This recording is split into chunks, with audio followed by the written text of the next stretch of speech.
UGC net law exam की preparation कर रहे हैं एंड बेस्ट स्कोर करना है। अब आपको पता है ट्रेंड चेंज हो रहा है।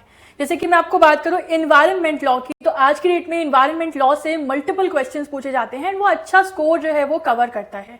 तो आपको पता होना चाहिए एग्जैक्टली पढ़ना क्या क्या है। तो मैं आपको नंबर ऑफ टॉपिक्स बता रही हूँ, ध्यान से सुनो और लिख भी लेना। तो आपको constitutional provisions related to environment law इस टॉपिक को कवर करना है। जितने भी हमारे कंट्री में major environment legislation, environment protection act, the water act, the air act, wildlife protection act, there is forest conservation act, there is NGT act, biodiversity act, इन सबको हमें पढ़ना है। इसके अलावा आपको सभी लैंडमार्क जजमेंट्स पढ़ने हैं एनवायरमेंट लॉ के, specially the supreme court judgments. ठीक है, आपको कॉप पढ़ना, सारी इंपॉर्टेंट कॉन्फ्रेंस ऑफ पार्टीज आपको पढ़नी है, रियो डिक्लेरेशन आपको पढ़ना है, सस्टेनेबल डेवलपमेंट गोल्स आपको पढ़ने हैं, सभी इंपॉर्टेंट एनवायरमेंट प्रिंसिपल्स आपको पढ़ने हैं जो कि अलग अलग लैंडमार्क जजमेंट्स में इवॉल्व हुए, जैसे कि पोल्यूटर पे प्रिंसिपल, प्रिकॉशनरी प्रिंसिपल एटसेट्रा। ठीक है, वेरी इंपॉर्टेंट आपको इंटरनेशनल कॉन्वेंशंस पढ़ने हैं, Stockholm convention, Rio declaration, Bonn convention etcetera, ऐसे करके बहुत सारी कन्वेंशंस हैं। तो अगर आपको इन सभी टॉपिक्स को अच्छे से पढ़ना है, इनके अच्छे से नोट्स चाहिए, तो आप लॉविटा की एप्लीकेशन को इंस्टॉल करके हमारे यूजीसी नेट लॉ के कंप्लीट कोर्स को परचेज कर सकते हैं लॉविटा की एप्लीकेशन पर जाकर। अगर आप आईफोन यूजर हैं तो आप